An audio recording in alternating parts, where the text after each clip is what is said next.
Hi, my name is Greg Scott, and I do technology for a living. You know, there's a lot of misconceptions about cybersecurity out there, and so I wanted to put together a presentation about what we're up against and why we should care and what we can do about it. So let's just get right into it because we've got a lot of stuff to cover and not much time to do it. So I'm going to share a screen, and we'll just start the slideshow right now. From beginning, there we are. So what we're up against, why we need to care, and what we can do about it.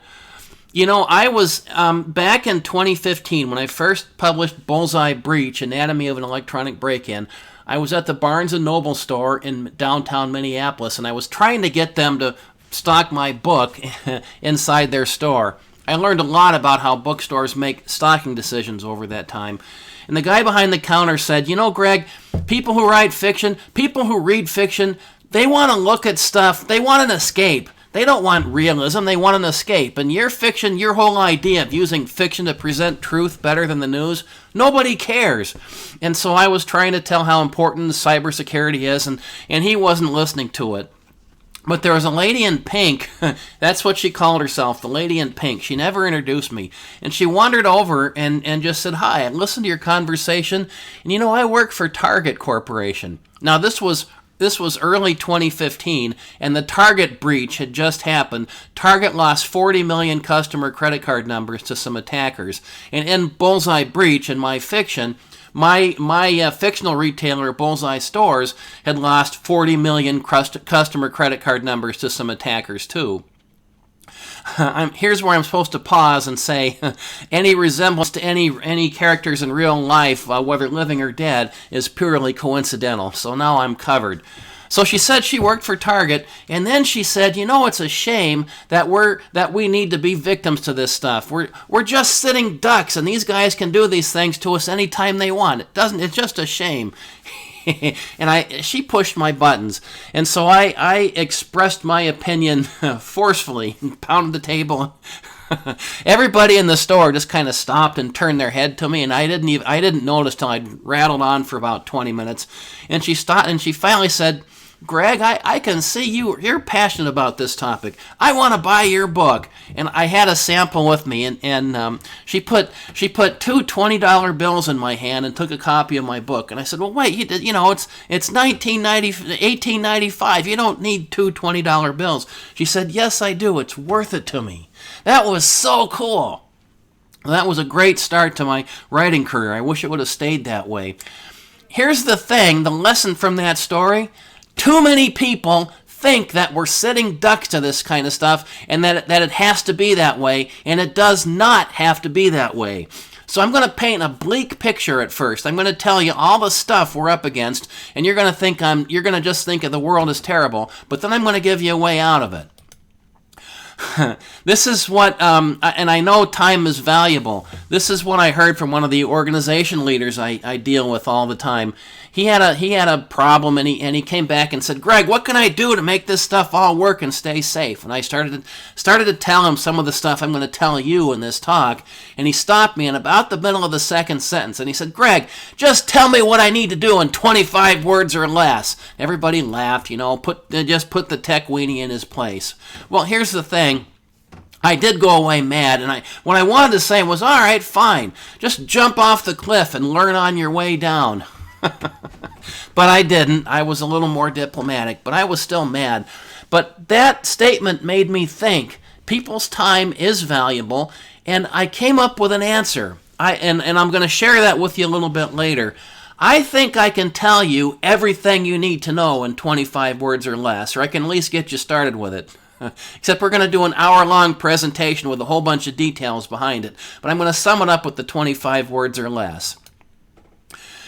And why do I have a modem picture and a picture of an obsolete modem? I need to talk about language for just a second. And the story behind this is, in my MBA training, I have an MBA from the University of St. Thomas from the mid-'90s, and I concentrated in new ventures. And so when you concentrate in new ventures, there's a bunch of other entrepreneurs in your class, or budding entrepreneurs.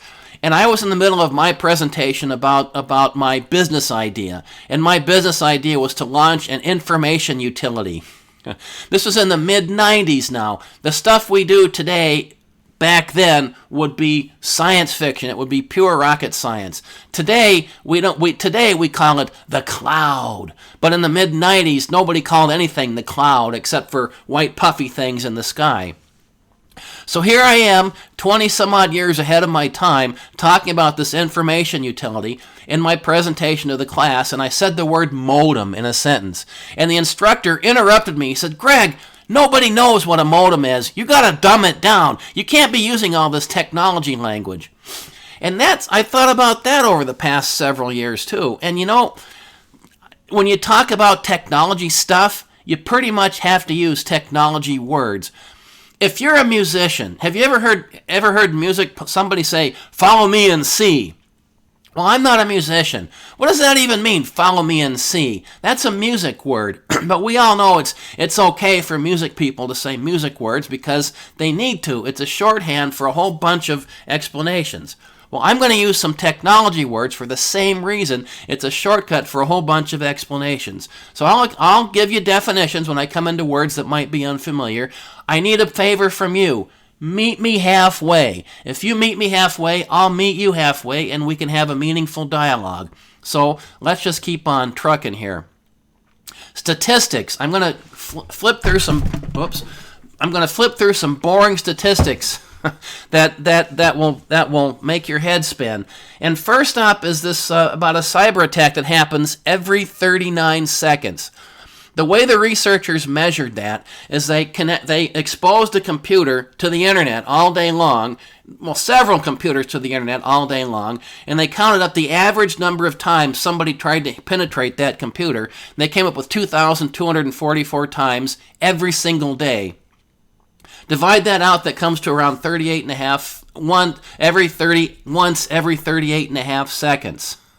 And I'm going to show you some stuff here in a minute that'll convince you that 38 and a half seconds, that number is way too big. The probes happen way more often than that, more like every 2 to 5 seconds, all day long, every day of the week. And then 78% of organizations in the U.S. had a cyber attack in 2019. Think about that. That's more than 3 out of 4 people out there were attacked. I've got some evidence to back that up. That I'll show you later. And every American, everybody knows somebody who's been an identity theft victim, or a credit card fraud victim, or a cyber attack victim of some kind or another, or a ransomware victim. And this stuff costs somewhere between $57 and $109 billion dollars with a B, billion dollars. That's how much malicious activity costs. Now, I'm going to show you something cool. This is I put this on a slide, but we're going to stop the slideshow, and I'm going to show it to you in real life. What I'm going to show you, well, here, let me just show you. Let's go here, and let's go here, and let's do this window that I have right here, this ugly-looking window with just characters, is my firewall. And my firewall is set to log stuff that it doesn't let into here. It's got a bunch of rules about what to let in and what not to let in. And we're just going to show, we'll put some space in between here. How often does somebody out there send a probe into my network? How often does it happen? We'll just watch this for a few seconds and you can see for yourself. Now, this is not anything planned. Every time I do this just happens all the time, every day, 24 hours a day, 7 days a week. Every single one of these blips is a probe from somewhere around the world, and you can see the IP addresses are all over the place. 192.241, 2397. They're all over the place. They're all over the place. And every system everywhere exposed to the internet sees this stuff. If you don't think that you're in a soup, well, you're wrong. Now let's go back to the slides here. From current slide, let's skip that one. I need more than statistics. Give me numbers. Give me real stories, not numbers. And yes, I do fit one of the stereotypes. I am a Star Trek fan. I found this picture. This is I know too much Star Trek trivia. This is the episode where Captain Kirk went to that shore leave planet and he beat the tar out of Finnegan. And they went to Starfleet Academy together. They were classmates in Starfleet Academy, and Finnegan was always getting under his nerves. So Kirk finally got a chance to beat the tar out of Finnegan. Just seemed like a good picture. So here's some real stories. We're going to go from humor to really, really, really bad.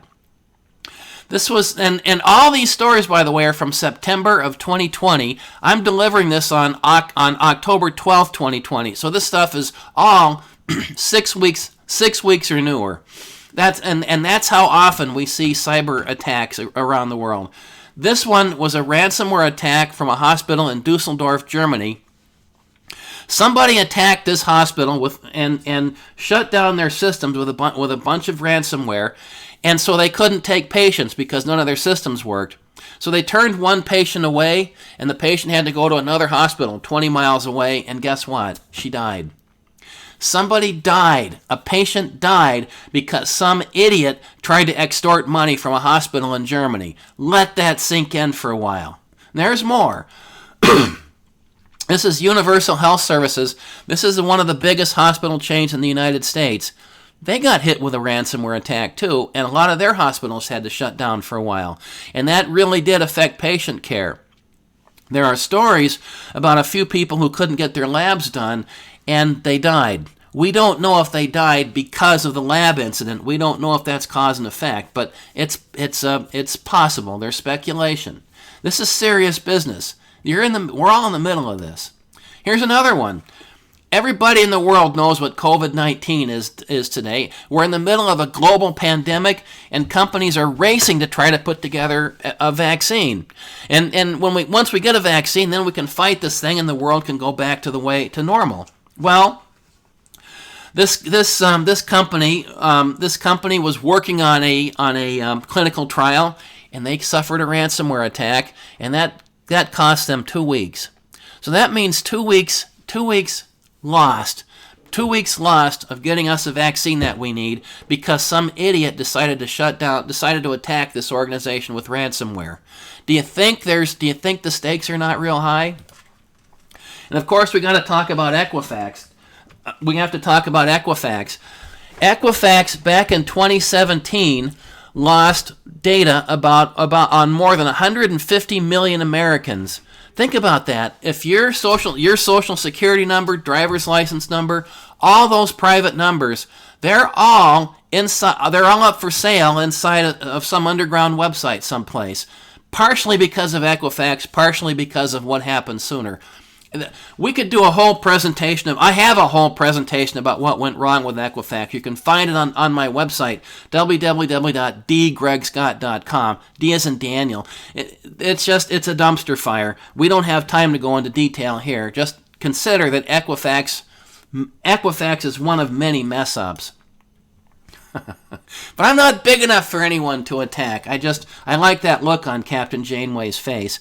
And small business owners tell me a lot. Greg, I'm not running national security here. I'm just a pizza place, or I'm just a home health agency, or I'm just a construction shop. I don't do national security. Why do I need to invest in all this security stuff? Where's the ROI? And besides that, I'm too small for anybody to care about. Nobody's going to attack me. Well, think again. So I like this magazine called IT Governance. And what IT Governance does is the first of every month, they look at all the press articles for any cyber attack that happened during the last month, and they total it up. They total up the number of records that they think have been breached and the number of attacks that have happened the last month. And so during the month of September 2020, IT Governance tells us that 267 million records were breached. Some months the total is in the billions. September 2020, 267 million, and then here's a summary of all the news stories they found. The parentheses on the side is the number of records they think were breached from that incident. So let's just take a quick look at some of these here. And let's take a quick look. I'm going to share one story with you, but here's 5 cyber attacks. Here's 10 more. Here's 10 more. This is September of 2020. 1 month. 1 month. Here's 10 more. And here's 5 more. And we're just getting warmed up. We just scratched the surface.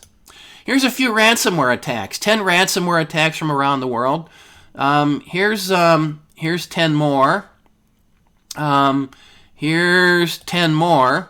One of these attacks hit President Trump. I don't remember which one. Here's a couple more, and we're not done yet. Here's some data breaches.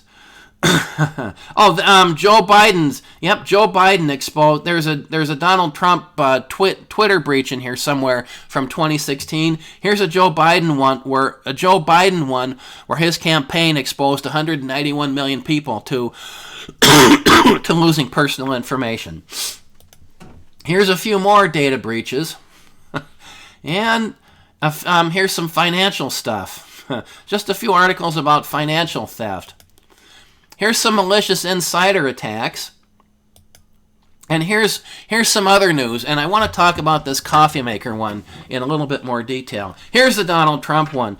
The Dutch people broke into Donald Trump's Twitter account in 2016. In 2020, you'll remember a few months ago, somebody broke into a whole bunch of celebrity Twitter accounts. But let's talk about coffee. Well, before we talk about coffee makers, how many data breaches how many cyber attack stories did you see? It's somewhere between 90 and 100. I haven't counted them all up because I just haven't. But somewhere between 90 and 100. Let's call it 100. Let's call it 100 stories during the month of September 2020. There's 30 days in September 2020. That's about 3 1/3 incidents every single day on average over that whole month. And that's the stuff that made the news. How much do you think didn't make the news if those 100 stories did make the news? That should make you stop and think. Even if you're small, you're still a target. And I'm going to tell you what ransomware is in a little bit. But first, let's talk about coffee makers. Oh, I went to the link. There. Let's talk about coffee makers. There's a IoT, stands for Internet of Things. That's the acronym. Think of thermostats that connect to your Wi-Fi network, or kitchen appliances, or maybe door locks that you can control from your cell phone, or maybe security cameras, that kind of stuff. There's already a few horror stories about these devices. All those little devices, they're little websites that do other functions. That's what they are. And you're exposing these websites to the internet, but most people don't know about the right precautions. And a lot of these devices are cheap, and the manufacturers take shortcuts building them. And that's the case with this coffee maker.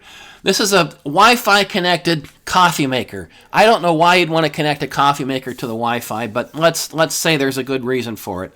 And so what a security researcher did was took a sample of one of these coffee makers and redid its firmware to make it act badly. So he made the coffee maker beep, and he made the lights flash on and off, and he made it drip coffee onto the bare metal, and he flashed a ransom message on the front panel. He did it just in his spare time, just because he could. Now, coffee makers, big deal. That's just a fun project that somebody does in their basement. But put that on an industrial scale.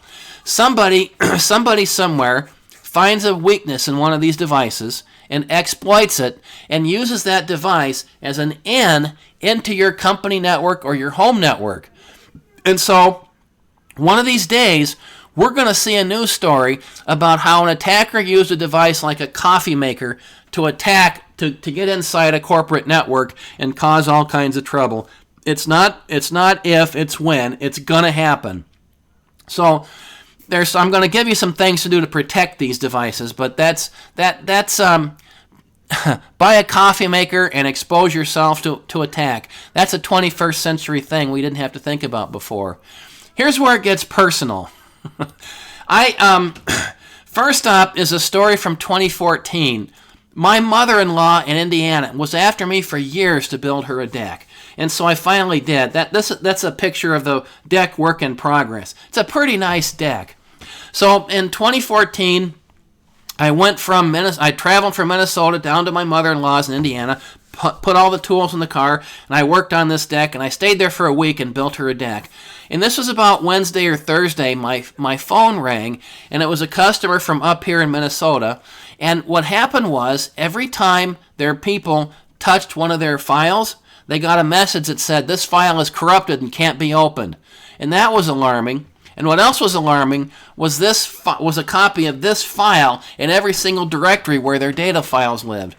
When you do presentations in front of an audience, especially virtual, you're supposed to have eye-catching graphics. And so here's my eye-catching graphic. It's a picture of a text file. This is the actual text file that the attackers left. Now this is a ransomware attack. In a ransomware attack, somebody inside the victim company, or the victim home for that matter, opens an email attachment they're not supposed to open, or maybe browses a website they're not supposed to browse. And they end up running this evil program inside their computer. That program reaches out across anything it can find and scrambles all the files it can find. And then it drops messages like this: "If you want to get your files unscrambled, send some money to such and such via Bitcoin, so it's all anonymous, so you don't know who we are. Send some money to us. We'll send you the decryption key so you can unscramble your files."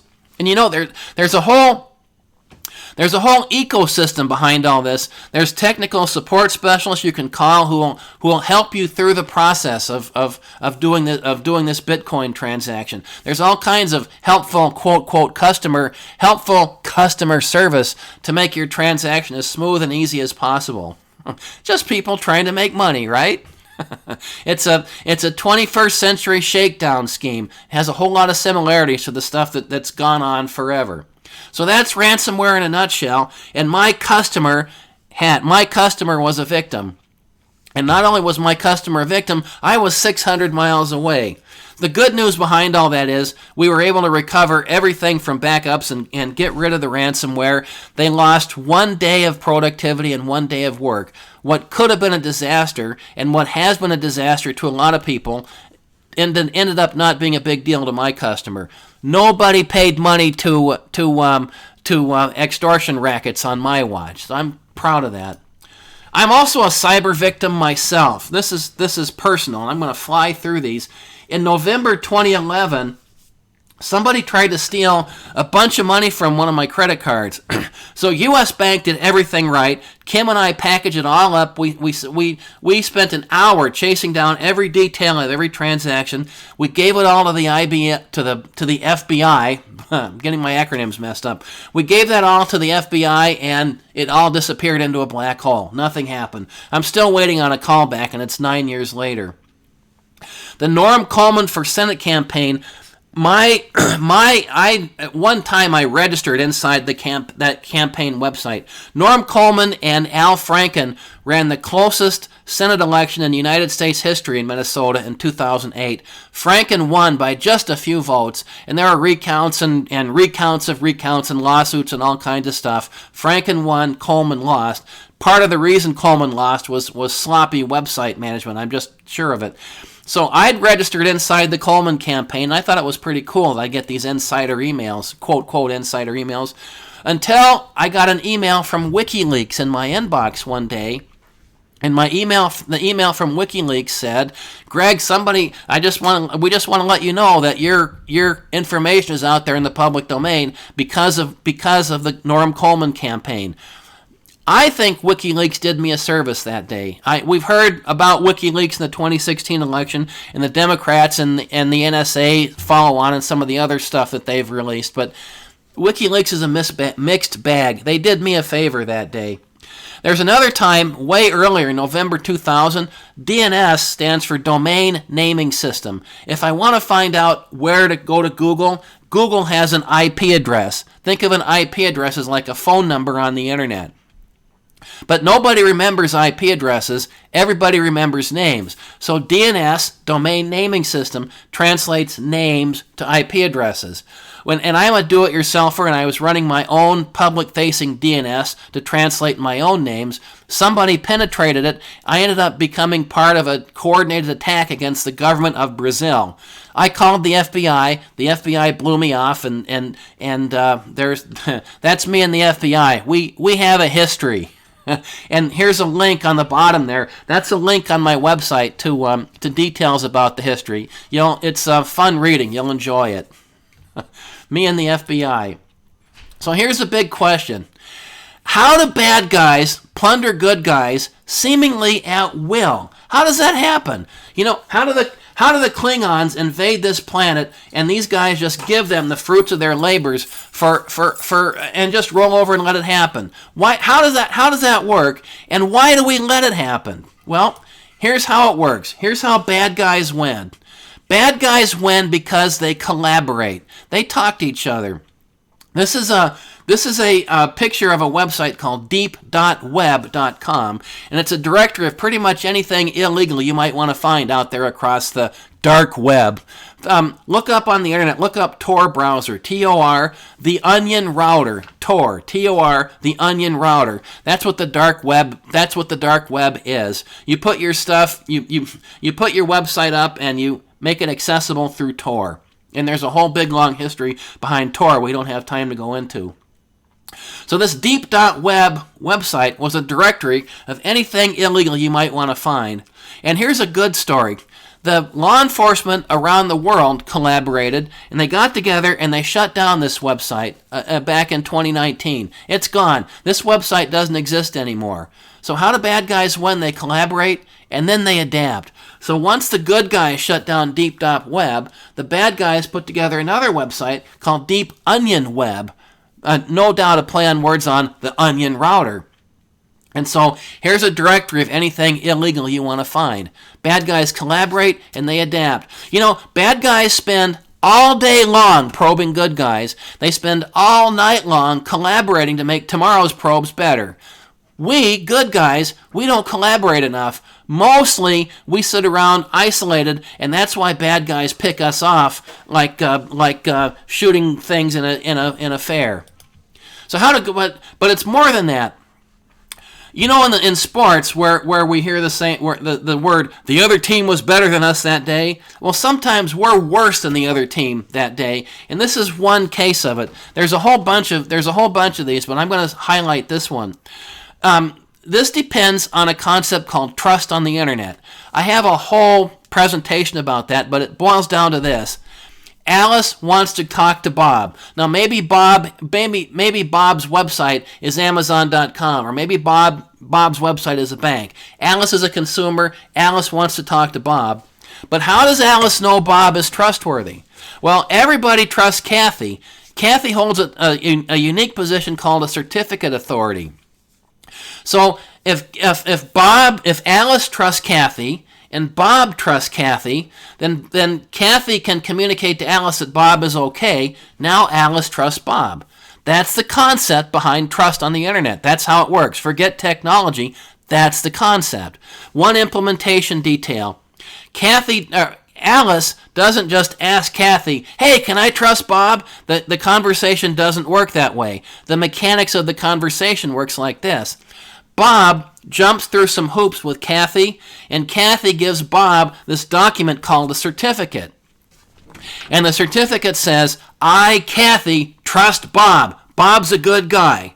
So then Alice wants to talk to Bob. Alice will say, Bob, show me your certificate before we go any farther. Bob shows Alice the certificate. Life is good. Alice and Bob have their dialogue. That's how it works. That's the concept. That's the concept behind it. There's a whole bunch of computer science. Now, what happens if Kathy becomes untrustworthy? What happens if those certificates that Kathy gives out are bogus? Well, that's what happened with Symantec. Symantec had a role had an operation called being a certificate authority. Private companies make money generating these certificates. Symantec, accidentally had lost somewhere between 20 and 30,000 of these certificates. That means bad guys out there were able to use certificates that were good to support bad websites. That's a problem when that happens, and Symantec got their butt kicked for it, as they should have. The browser vendors forced Symantec to sell their certificate operation to somebody else, so now Symantec's not a certificate authority anymore. That's one of many failures between infrastructure providers on the internet that we depend on to stay safe. Institutional failures are also a big deal. The Office of Personnel Management, the United States Office of Personnel Management, is kind of like the United States. It is the government's HR, the U.S. government's human resource offices. Every company has an HR office. This is the government's HR office. And somewhere, if you were a government employee up till around 2015 or so, every piece of information that the government HR office had on you, the Chinese also had. The Chinese penetrated a bunch of these systems, seemingly at will. Here's the worst part. If you applied for a security clearance anytime before 2015, before about the middle of 2015, everything you told the U.S. government about yourself, the Chinese found out about. The Chinese know everything about you that you told the government about. Think about the consequences of that. Do you think cybersecurity might be important? Willful ignorance is another big deal. I picked on a couple Republicans and Democrats, and I'm going to pick on John Podesta big time because he's got it coming. You know, John Podesta was a chief of staff to President Clinton. A presidential chief of staff should know about every con job and silly and dirty trick there is in the book, because that's what they do. They ferret out that stuff. But John Podesta, and he was Hillary Clinton's campaign manager in 2016. So he came home one night. And he checked his email, and he saw an email claiming to come from Google, and it said, "Your Gmail password is compromised. Click here to make everything all better." So he did. He clicked here to make everything all better, and he gave his email password to the Russians. Think about that for a minute. The campaign manager for a presidential candidate in the United States presidential election gave the password to his private emails to an overseas foreign attacker. Is it any wonder that all that stuff ended up on WikiLeaks?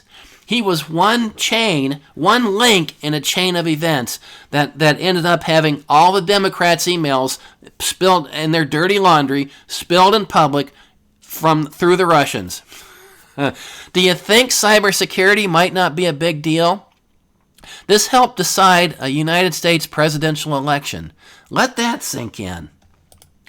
Willful ignorance is on both sides of the aisle.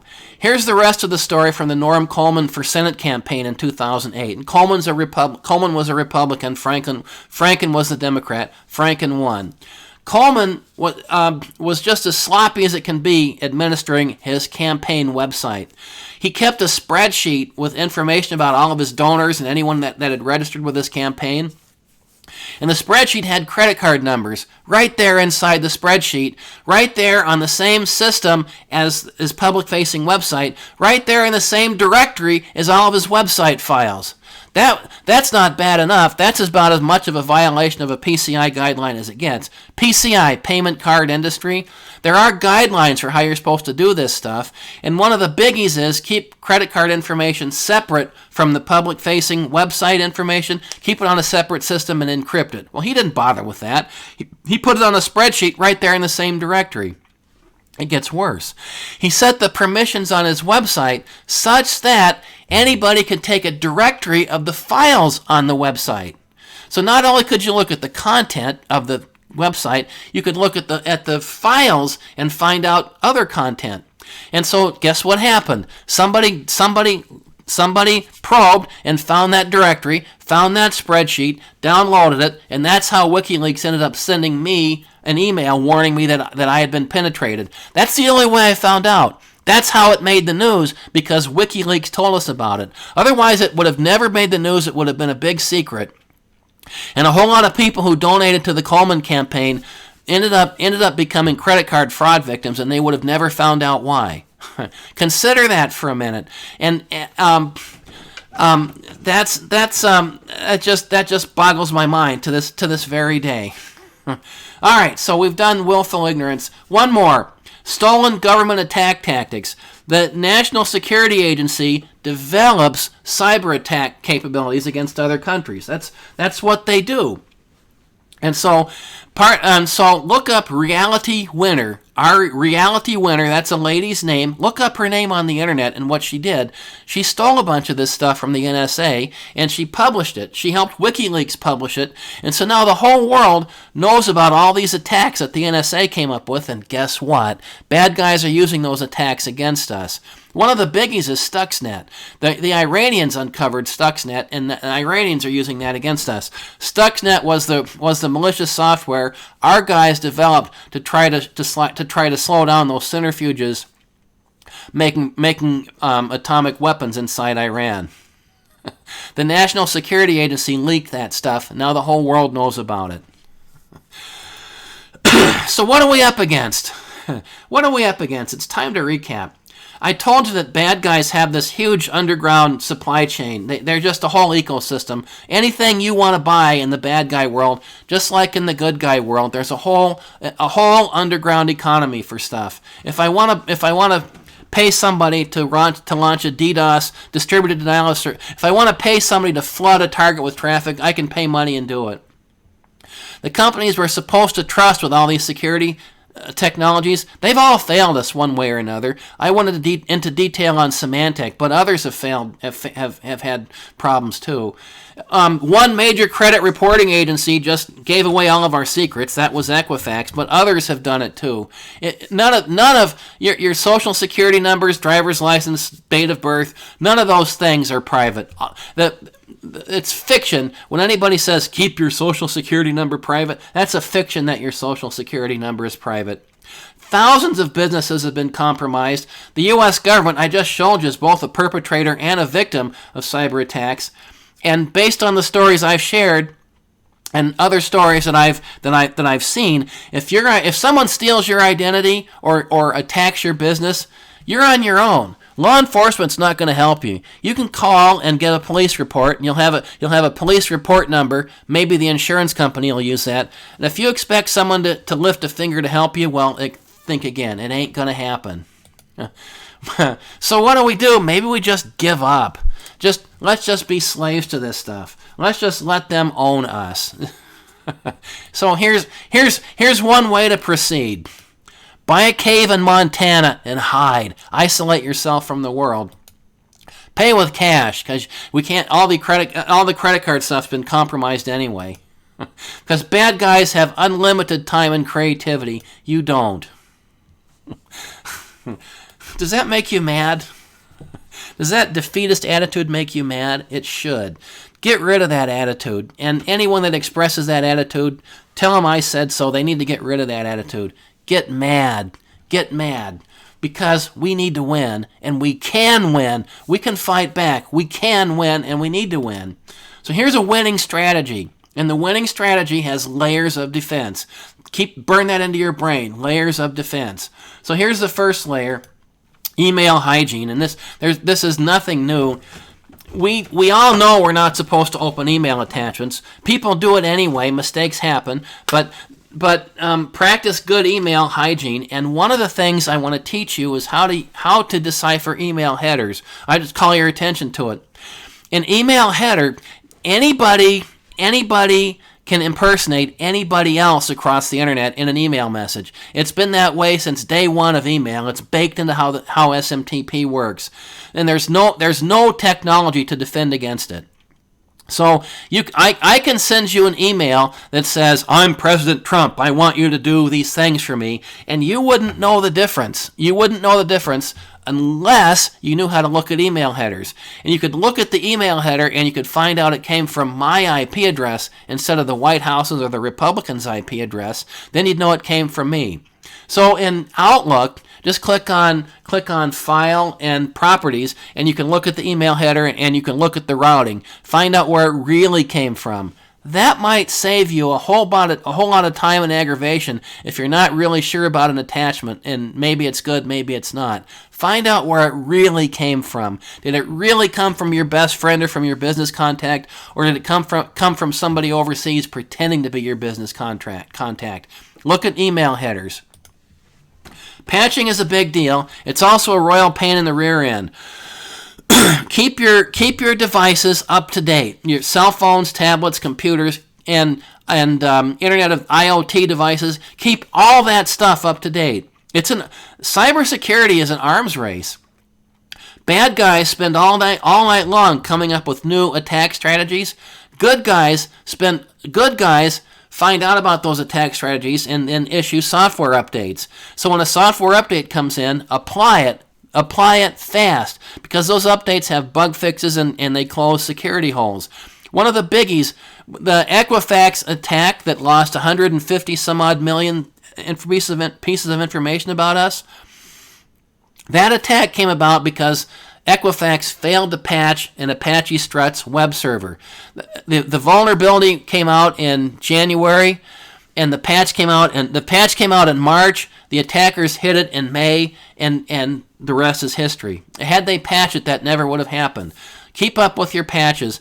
Now, we all know that sometimes software updates break the systems that they update. It happens. But I'm here to tell you, the risk of that system breaking is way, way, way less than the risk of somebody penetrating the bug that patch fixes. And the systems don't break that often. That's why they make the news. So do your software updates. Topology counts. This is a big deal. When you lay out your network, topology counts. It's just vital to do this right. And topology alone could have saved millions and millions and millions and millions of people's credit cards being compromised. Check this out. Here's what you do. We start with the internet, of course, and then we connect our router to the internet. Well, duh. So now we're connected to the internet, right? We have a public subnet that anybody can touch, and we block that at our firewall. So we have a firewall, a public subnet that's viewable to the whole world. We don't have any of our stuff yet. That comes next. Now, we connect our stuff behind the firewall. And this is the way most home networks look, right here. So we connect our stuff behind the firewall. The firewall has rules about what it lets in and what it blocks, just like I showed you a little while ago. Now, what if you have home thermostats or kitchen appliances or door locks or something like that? What you do with those, anything that's gonna be public facing, you set those up in what we call a DMZ network, demilitarized zone. It's the same metaphor right from the military. The stuff inside the DMZ network can face the firewall has rules allowing stuff inside the DMZ network to see the world and the world to see it, but it's got regulation. It strictly regulates how much can come back and talk to the internal network. That way, if somebody penetrates your cheap coffee maker, that coffee maker has no way to get inside your subnet, your people subnet, and steal your passwords and your credit card numbers and bank account numbers and stuff like that. So we keep those public-facing things separate. One more deal. If you're a retailer, you have these point-of-sale systems. Segregate those into their own network as well, and have some strict rules that regulate who they can talk to. If organizations like Target and Home Depot and a bazillion hotels and Trump hotels, will pick on the Republicans again. If those organizations had done that simple step, then we wouldn't have had anywhere near the credit card theft that we've had over the past several years. Topology counts. Authentication's a big deal too. I'm going to give you a couple tricks here. This has nothing to do with technology. Trick number one. If we see messages over email and over social media claiming to come from our friends or our families or whatever. And so here's a quick story. My half-brother David and I share the same father. Different mothers, same father. And I got some weird messages from David a couple years ago, and I wanted to challenge him. So how do I challenge David? Well, I'm going to ask him a question that only David or me should know. Now, the obvious question he asked was, what's our dad's name, David? Only you and I should know that. But do a different twist on it. Make that challenge question be a bogus question, so the right answer is it's a bogus question. So I said, David, you and I are half-brothers. I need to ask you a question, and only you and I should know the answer, and because I need to make sure you're my half-brother and not somebody pretending to be David. So, David, what was our mother's maiden name? You see what happened there? It's a bogus question. And you can do the same thing. Be creative. This is not a technology thing. This is a creative thing.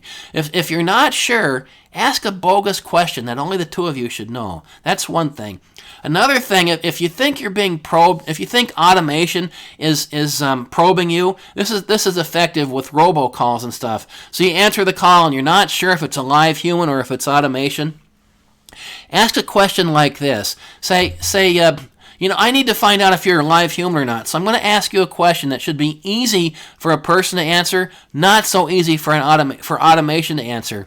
What's the name of the sport where tall people run up and down the court and try to stuff a ball into a basket? What's the name of that sport? Have fun with that. Break some automation. We talked a little bit about trust on the internet. You need to know how that works. How does trust on the internet works? Just because when you go to a website, just because it says HTTPS doesn't mean that it's safe. It does. Look for the details of the security certificate that it shows you, and especially if it says there's a problem with the certificate, don't just click through it. There's a reason that certificate has a problem, and you have to apply judgment to determine whether that reason is any good or not. I've got more on that in a minute. I have a presentation on my website, by the way, about trust on the internet. I go over, there's a whole bunch of details about how that works, and so check that out. Password management's a big deal, as everybody knows. Everybody loves to hate passwords, but we still don't have a better way to accommodate it.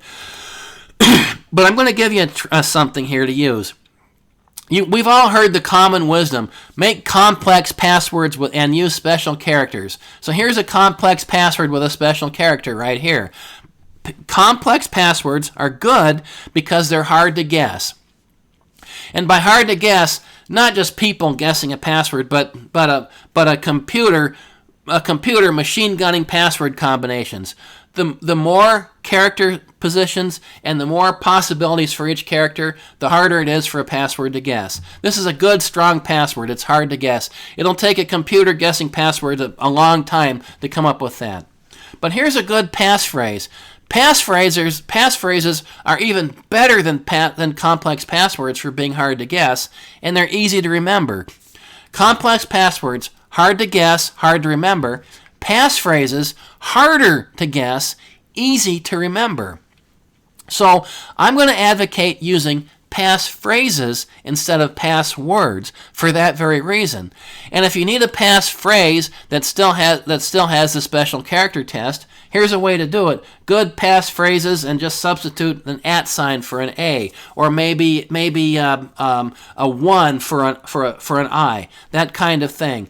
That's how you can do passphrases and still meet the test of different combinations of characters. So practice good password and passphrase management. That will go a long way. And don't use the same password for all your websites. Use different passwords and keep track of them somewhere. Backups are a biggie. I told you about the ransomware attack I fought and how we beat it with good backups. What defines good backups? One big deal with good backups is make those backups separate from the system they're backing up, such that the system they're backing up can't find the backups. This is the reasoning. If malicious software gets inside your computer or inside your server, if your computer can find it, then malicious software inside your computer can also find it. Ask the Tewksbury, Massachusetts Police Department about that. They backed up their system to a USB disk, an external USB hard drive connected to a computer, and that computer ended up with malicious software, and the malicious software scrambled the backups in addition to scrambling all the files in the system. So the Tewksbury, Massachusetts Police Department ended up paying a ransom to the attackers to get their systems back so they could run 911 operations again. Think about that for a minute. police department paid a ransom to criminals so they could continue operating. And then law enforcement tells us we're not supposed to pay the ransom. Well, they're right. They're right for all the right reasons, but have good backups, and then you won't be in that horrible position. So your backups need to be separate from the thing they're backing up, and also practice restoring. So practice recovering everything from bare metal. Practice that a few times. The first objection is, holy buckets, Greg, that's a whole lot of time and trouble to practice restoring everything from bare metal. And you're right, it is. When you practice restoring from bare metal, I promise you're going to find out some stuff that you didn't know about how to restore your systems from bare metal, and you're going to modify your procedures. Would you rather learn about all the holes in your recovery procedures after a disaster when you're under the gun, it's a crisis? Or would you rather learn about the holes in your procedures when you have time, when it's just a dry run? I know how I'd like to answer that question, so you answer it however you want. Backups are a biggie. Social media is a biggie. Be careful about what you post on social media. Don't post your whole life history and all your intimate details on social media. Social media companies make money. Their whole revenue model depends on sharing stuff that you post. Do you see the conflict? If you're posting private stuff and expecting them not to share it, that's how they make money. That's their revenue model. We are social media raw material, not social media customers. Mobility is a big deal for similar reasons. All the cool stuff we can put on our phones and tablets these days, I love turn-by-turn directions, but the price I pay for that free services, Google knows everywhere that I go, and they can build a profile on where I travel and maybe target me with ads. Or maybe they can answer a subpoena from the government if the government wants to know where I am. That every convenience we have on mobile devices is a double-edged sword. It comes with a privacy trade-off. We all know that. We all make decisions. But the other thing to keep in mind is we can download software onto these devices that turns the cameras and microphone into spying devices on us. And so keep that in mind. Be careful of what you download onto your mobile devices. That just goes without saying. Tech tools are important. Antivirus systems, outbound web filtering, inbound email protection, that kind of stuff. All these tech tools are important. Tech tools are in some ways better than us because tech tools never get tired. They can watch 24/7. Automation is nice, but don't depend on it 100%. I hear too many people say, but I had an antivirus system. How could somebody possibly attack me? Well, antivirus systems are only as good as the signatures that drive them. And when new pieces of malicious software come out, there's no known signature about it, so the malicious software gets through. Same with spam filtering. Spam filtering is an arms race. The spam filters train themselves about what spam looks like and they block it. But the spammers know about the spam filters, and so they're always one step ahead. So sometimes spam gets through. And the same with all these artificial intelligence profiles. The bad guys have the same artificial intelligence that the good guys have. So tech tools are good. Tech tools are helpful. They have a place, but there is no substitute for good old-fashioned human vigilance. Do not lose your vigilance. Stay aware all the time when you're talking on the internet. So here it is. This is what I promised. I told you I had an answer for just tell me everything I need to know in 25 words or less. Here it is. It's a stupid rhyme. You'll burn this into your brain. If you don't remember anything else I've told you for the past however long it's been, burn this into your brain. Care and share to be prepared. That summarizes everything you need to know, everything we've talked about for this whole time. Care and share to be prepared summarizes it all. Everything flows from that. Care. Care enough about your own safety and the safety of your organization to give it more than lip service. Or you can be like Kathleen Archuleta when she had to stand in front of the cameras in the whole world and tell the world that we take security seriously. That was after she failed to acknowledge all the warnings for years before, and that was after she failed to protect the data of the 2.something million government employees, and after she gave away everything that everyone applied for a security clearance. She gave all that away to the Chinese. She lost her job because that happened on her watch. It didn't just happen on her watch. It happened because she failed to invest what she needed to invest to protect this stuff. She gave it lip service. Don't you make that same mistake. And then share. Now this part's counterintuitive, but I'm right. And this argument goes back to 160 years. The idea is share everything you do about security. Present it at conferences, talk about it in seminars, tell the whole world about it, publish it, tell the whole world about it. Open yourself up for everything you do to protect security. I don't mean give away your encryption keys. That's not what I mean. But I want your standards and methods. I want to know what they are. I want you to share them in public, liberally, all over the place. The first objection to that is, holy moly, Greg, how can we do that? If we share what we do, we're just telling bad guys everything they need to know about how to protect us. Are you nuts? That's the argument. That argument is more than 160 years old. I want to tell you a little bit about Alfred Charles Hobbs. If Hobbs were alive today, he'd be a security researcher. But he was alive in the 1850s, and he was a master locksmith. He knew more about mechanical locks than pretty much anybody on the planet. And he embarrassed a lot of people because he broke their locks and forced them to make their locks better. Well, then he wrote a book about how mechanical locks worked. And that's the quote on the slide is his answer to the objections. Let me put that in 21st century language so it works better. In 21st century language, people would say, Al, what are you doing? You just told bad guys how to break our locks. What's wrong with you? Are you out of your mind? And Al would answer with something like this. I didn't tell anybody anything.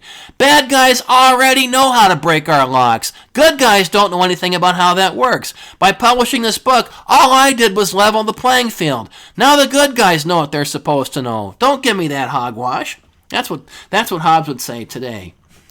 And that's what I say today, too. Which do you prefer when you share your information, when you share your security stuff? Would you rather be embarrassed in front of a peer review, or would you rather be worse than embarrassed after somebody plunders you for every piece of valuable data that you have, or maybe scrambles it all and forces you to pay a whole lot of money to recover from a ransomware attack? Which do you prefer? You make the call. And then one biggie. This is you'd expect a book plug from me because it's my presentation, but it's a time-honored tradition to use fiction to present truth better than the news. And you'll like Jerry Barkley in my novels. Jerry Barkley he's no superhero. He never worked for the government. He doesn't know anything about counterterrorism. He never jumped out of an airplane for a living or anything like that. He's a bald-headed, middle-aged IT contractor from Minnesota, and he finds himself in these situations, and he comes up with ways to save the day. And you know what? Real superheroes are ordinary people who step up when they're called. And that's what we all need to be. We all need to become real superheroes. We're on the front lines of this cybersecurity stuff. If we get in trouble, the government's not going to help us, and the government's not going to stop us from getting ourselves in trouble because we're the ones with fingers on the keyboard and tapping away on those devices, not the government. We're the ones that's going to get in trouble, and we're the ones that need to figure out how to avoid it and need to figure out how to recover from it when it happens, not the government.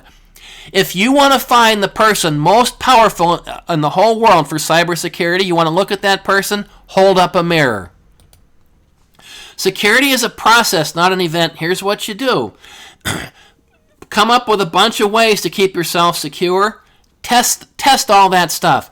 Test it in public. Share it. Get the feedback. Be embarrassed. Refine it. Rinse and repeat. It's a process, not an event. You don't go down to the hardware store and buy $20 worth of security and expect everything to just work. Resistance is not futile. Another Star Trek reference. Here's some references and some pretty good reading. Of course, I'm going to plug my books. Virus Bomb and Bullseye Breach. You can find more about those on my website, and you can buy my books anywhere where you can buy books. Anything from KrebsOnSecurity.com is valuable. Brian Krebs used to work for the Washington Post. He was a reporter, and he went off on his own and started a security blog. And so when you read in the press about these big, huge monster data breaches, and the press articles, the press articles credit a security blogger, a lot of times it's Krebs. They don't want to credit him by name because he's not one of the good old boy club anymore. But if you want to find out how some of this stuff works and what's going on in the world, stuff that'll curl your toes, Krebs on Security is a good blog to read. Bloomberg has some good articles too about what happened in some of these major data breaches. There's interviews and stories of people, and you can learn a whole lot about the cultural stuff in some of these companies. You'll find out that cybersecurity failures are generally a symptom of an overall larger quality failure. And so keep that in mind. Countdown to Zero Day by Kim Zetter is a great book. It's a story about how the antivirus companies uncovered Stuxnet and traced it back to its source. Stuxnet was the malicious software the NSA and the Israelis never took credit for that helped stop the nuclear stuff in Iran. And there's a great story about how that came to be. But now Iran has that code, and they can use it against us. And you'll like Virus Bomb for that premise. Spam Nation by Brian Krebs is a great book too. That's about how the Russians use spam to pitch illegal drugs inside the U.S. And then some of these other books, Hacking Exposed is aged. That version of Hacking Exposed is aged by now, but the concepts are the same. Bad guys probe when they find what they think is a vulnerability. They probe deeper. They spend a lot of time and energy on reconnaissance, and then before they attack, so they know what it is they're attacking. Watch Catch Me If You Can is a great movie about how it's fiction, but it's a great movie about how cyber attackers think. And then the last two, Takedown and The Cuckoo's Egg, those are classics from the 90s. How one super attacker, Kevin Mitnick, is now a security researcher today, and he publishes books. The Takedown is a story about a biased picture about how they found Kevin Mitnick and how they uncovered him. And The Cuckoo's Egg by Cliff Stoll is a classic book about how, I think it was a 10-cent discrepancy, led to uncovering an East German espionage operation. The published date for that was 1990, so during that time there were East Germans. This was before the wall came down. Don't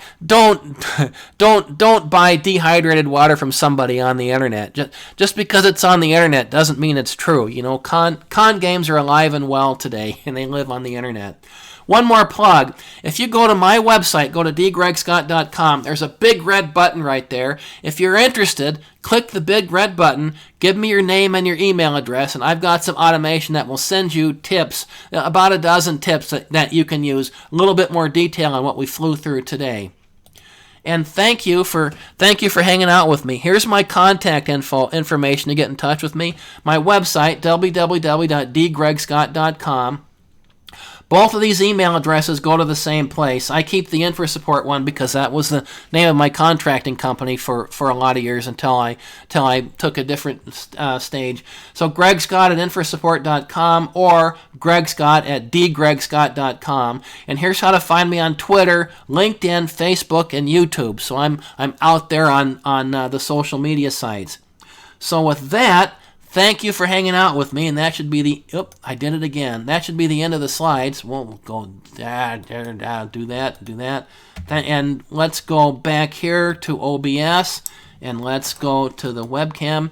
And there's me again, bald-headed guy on the screen.